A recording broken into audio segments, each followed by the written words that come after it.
Hello, Ms. Perry. Hello. You ready for Miss Marshall? I am, Your Honor. Connie Marshall?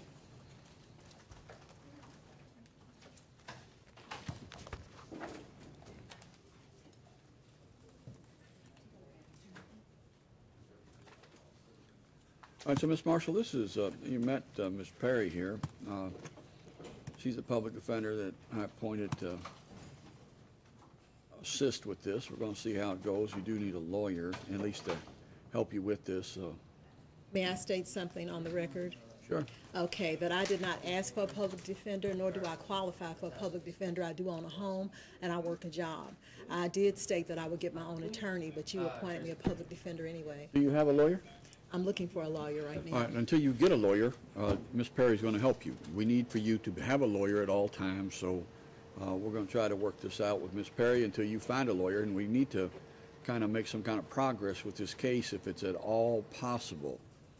May I make another statement on the record? Yes, ma'am. Okay, I did go to an independent psychologist, as you well know. I've never had any psychological problems. And we have a report from that independent? We have a report from that Dr. Wagner saying that I'm competent and that I have no psychosis, which I never had any in the beginning. Okay. But the doctor that you all appointed me to, who I went to one time, stated that even though I passed all the tests because I told her I was being terrorized by the police, which I did give her the death threats that I received from the police, which I also gave to Dr. Wagner. Okay.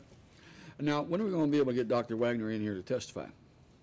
I sent him a letter, and I filed this in the case, and he stated that he prefers to attend court on a Thursday at 1:00 p.m., and he needs 2 weeks' notice, so I was thinking maybe the second week of August would be good for him. The 14th of August? That sounds excellent. Are you going to be available that day, Ms. Perry? Are we talking morning or afternoon? Afternoon, it's 1 o'clock. Afternoon, yes. All right. Now, and I'm hopeful, and it's, Ms. Marshall, you need to understand this. Thursdays are my trial days, and if I start a trial on Wednesday, then that is going to be a problem. But I'm hopeful, and I don't really know until that Wednesday what's going on. And are you going to be able to get the doctor here, Ms. Marshall?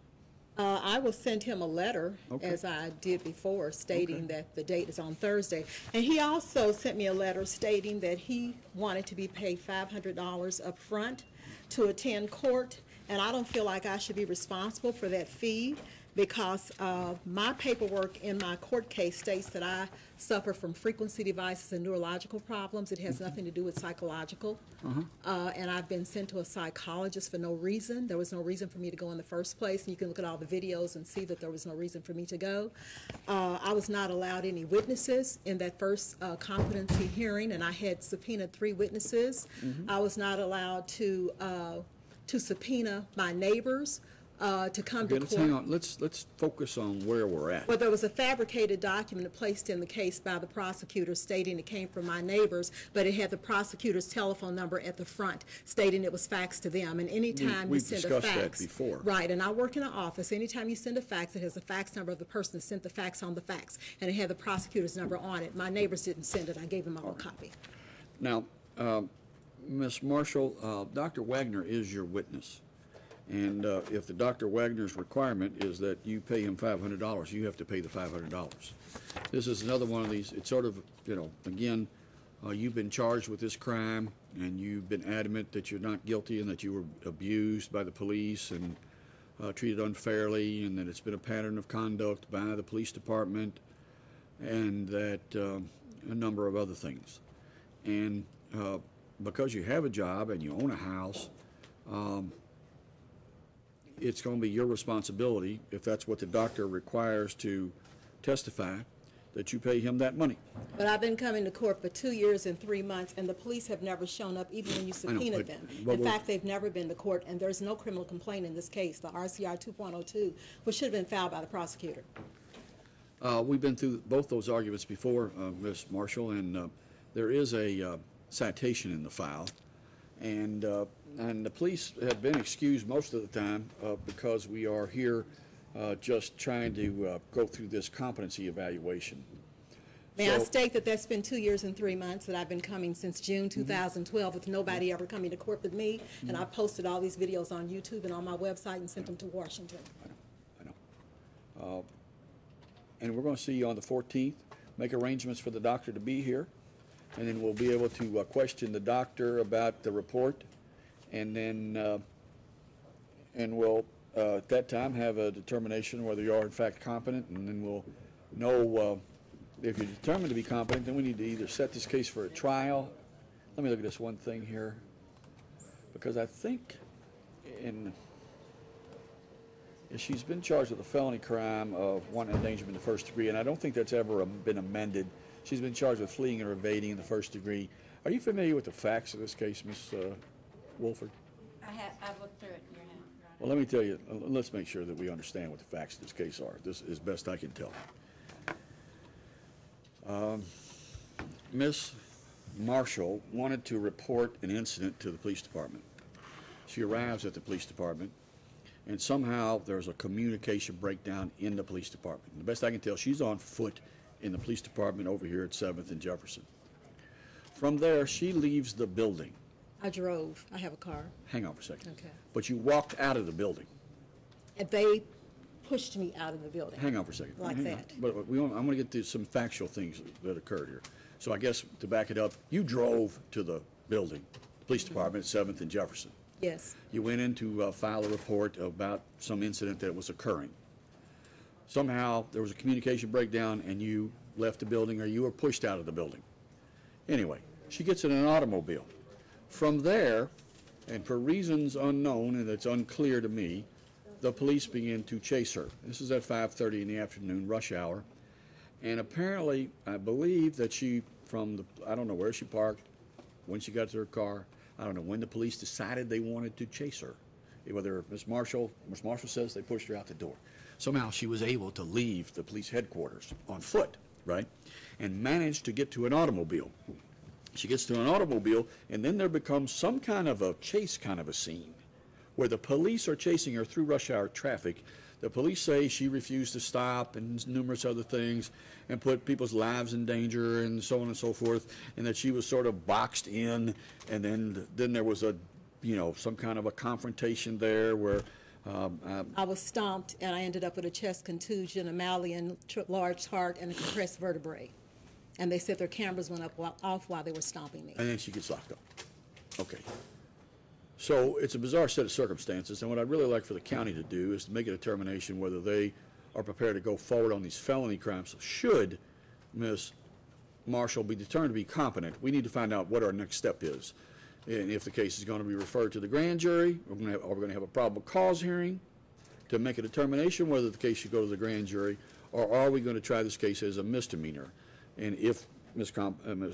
Marshall is determined to be competent. I need the Commonwealth to be ready for that on the 14th, so that once we get past the competency hearing, and if it's determined that Ms. Marshall is competent, we got to have a plan about where we're headed from there.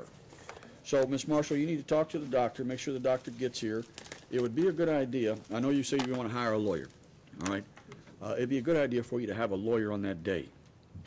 And if you got some kind of issues about whether you can get a lawyer, it'd be a really good idea for Ms. Perry to be able to talk to Ms. Wagner, or Dr. Wagner, before the 14th, so that she could be prepared to ask the questions. Ms. Perry, I don't know if you've got it, but you need to take a look at the file here. Ms. Marshall's a pro se lawyer. She's filed all sorts of documents in here. You need to find the doctor's evaluation in here, so that you would then be able to question the doctor. We'll absolutely do so, Your Honor. All right, so the bottom line is we're going to see everybody back here on the 14th at 9 14th. o'clock.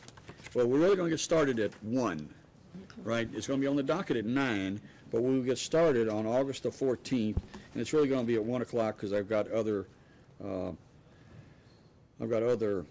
cases and other things that I'm going to need to take care of before we get to there. Judge, are there any plans to subpoena Dr. Smedley for that day? No.